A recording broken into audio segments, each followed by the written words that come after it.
All right, well, it has been a super long time since I did any updates in the garden, so I'm just gonna dive right into it. I wanna talk about a little bit what's going on in the garden area this time of year, what has been going on the past few months, because it's been a while since I've done an update. And there's just a lot to talk about. You might think there's not a whole lot going on this time of year, but actually there is. There's pretty much all times of year, there can be a lot going on in the garden, depending on how you do it. You hear the birds obviously have a lot going on right now. So I think there's not a whole lot to look at right now. The landscape does look pretty dead and dormant, but there's a lot to talk about. I think one of the last things I talked about in a garden update video was discussing what plants made it through the frost and what plants did not. And you know, the first few frosts, pretty much all of the brassicas, the leafy greens, they pretty much all made it through. And I didn't really have a whole lot of other plants that were cold hardy in the ground last fall. It's mostly just kales and collards and that sort of stuff. A little bit of arugula. After we got, you know, more than just those first two frosts, once we got really into winter, we don't get a ton of freezing down here, but we get enough to certainly kill some things. There were some plants that didn't make it. Let's see if I can find an example. It wasn't a lot, but there were a few plants that at least the upper parts have died. You can see this kale plant, it had a lot of growth going into winter. Now this whole top part has died back, but it is still alive, right? We still have some growth here. This one also not looking so good. But then there's others that are okay. You know, they're not growing very actively and rapidly this time of year, but certainly still alive, and there's certainly still food on here that we could eat, you know? So anyway, you know, there's a few more little baby collards or whatever that survived there. This is most of the collards that I have. They're still relatively small. I feel like I got them in kind of late and didn't water them as much as they probably wanted, but they're still with it. They're still here. I think they're set up to give us some good leafy greens as we get into early spring here, and then hopefully I'll get some seeds off all of these. Most of these collards came from the Ultra Cross Collards Mix. Experimental Farm Network and some other people offer that. Super diverse selection of heirloom collard varieties. So that's why you see different colors. There's just a lot of diversity in these plants, right? You know, compare this leaf to this leaf.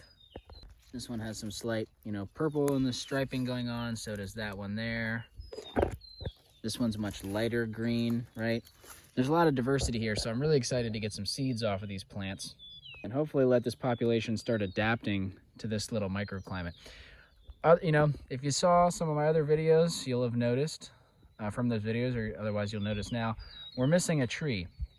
So we did have a big cedar tree come down. We got it cleaned up with the help of some friends, and that's gonna make some changes for the garden. That tree provided a lot of shade in the afternoon, the hottest part of the day, for the garden. So there's more sun, so in those areas I'll have to change what we're growing to be more sun-loving things that can handle that heat.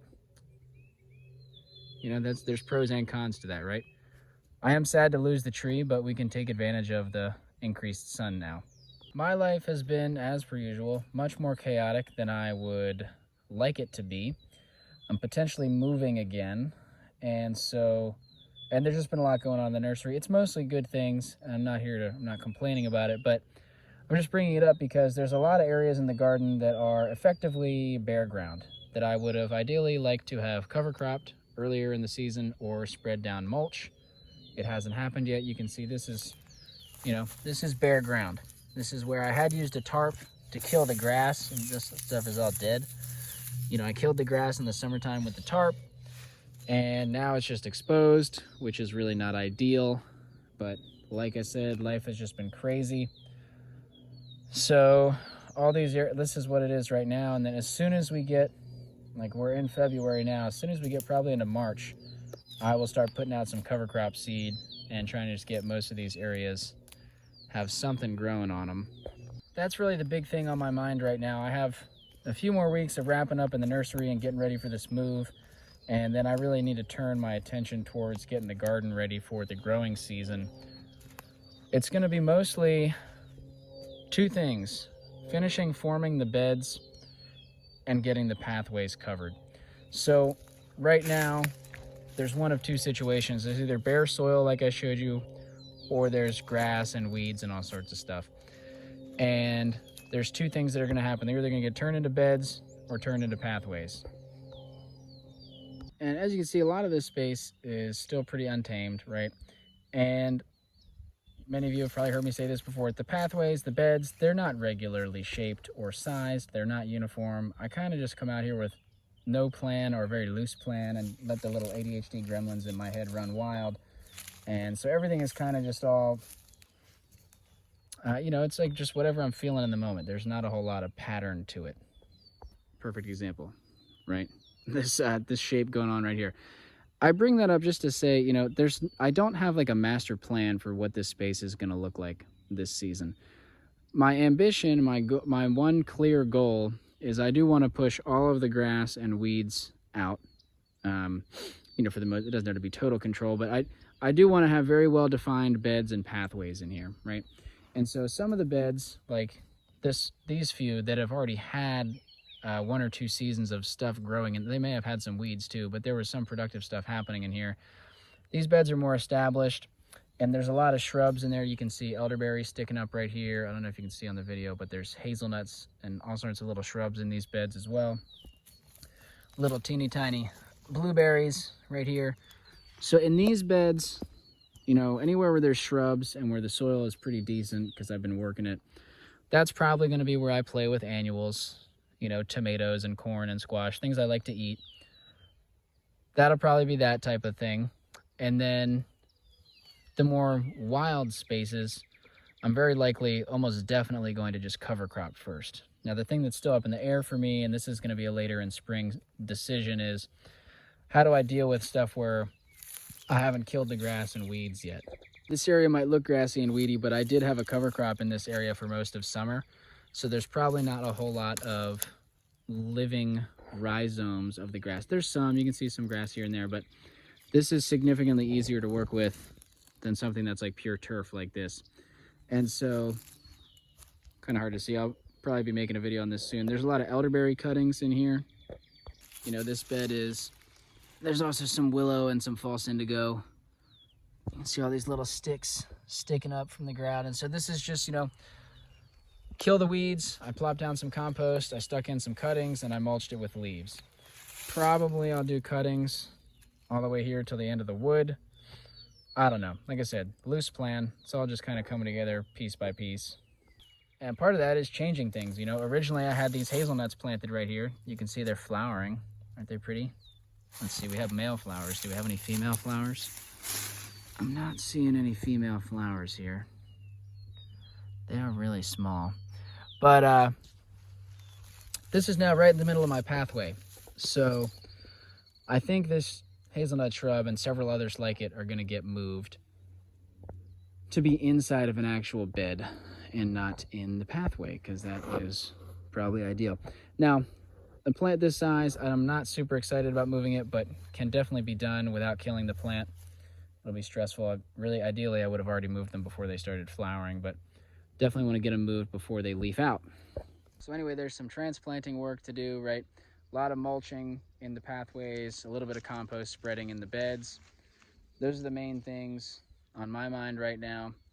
As we get, you know, further into spring, I'm gonna have to decide how I'm gonna terminate some of these weeds. Am I gonna define out my pathways and tarp in the middle for the beds, you know, for the first few months of the warm season to kill a lot of this stuff? Am I going to borrow some tillage equipment? Am I going to just plop down compost like I've done before? Am I going to burn a little strip? I don't know.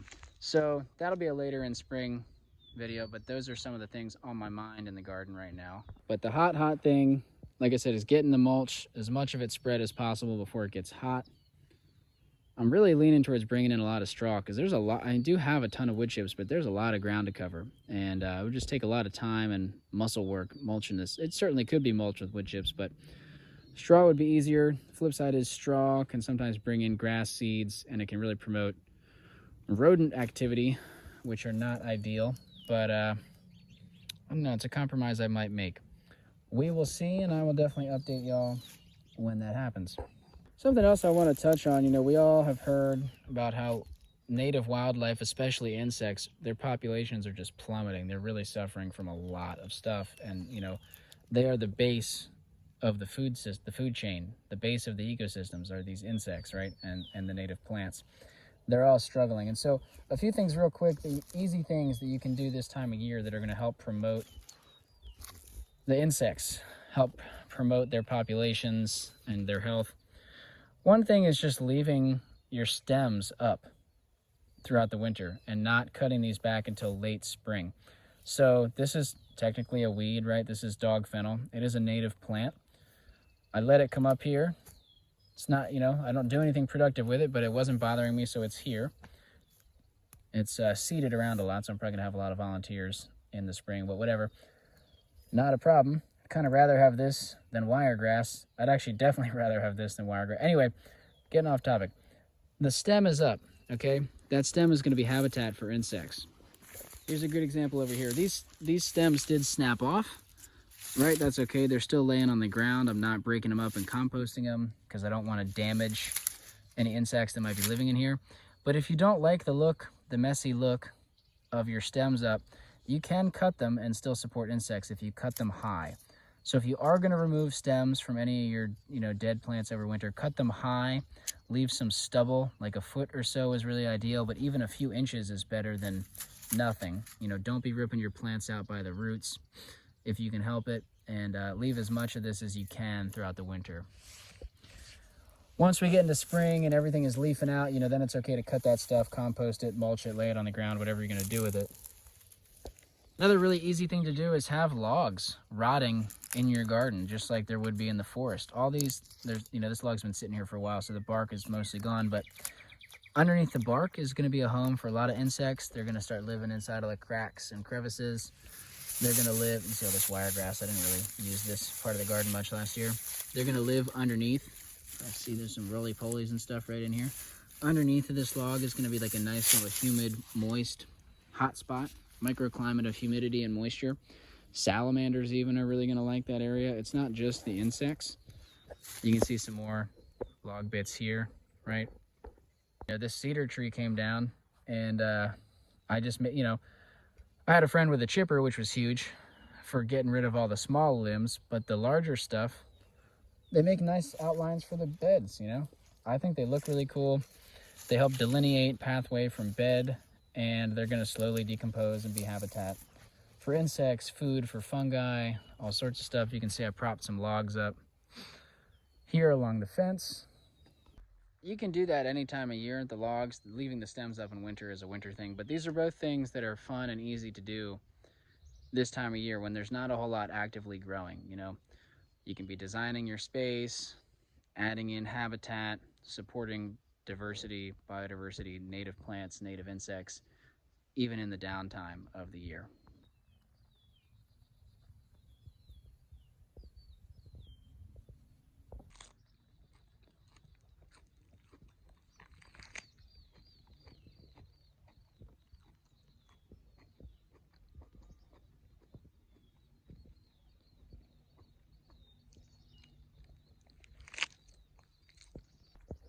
Part of the busyness is I really haven't been out here paying much attention to these collards at all, like all winter. And in a way that's a good thing because I wasn't tempted to eat them. But now that they have some growth and we're getting closer to the worm season, I am, as you see, starting to nibble on them to do some taste evaluation.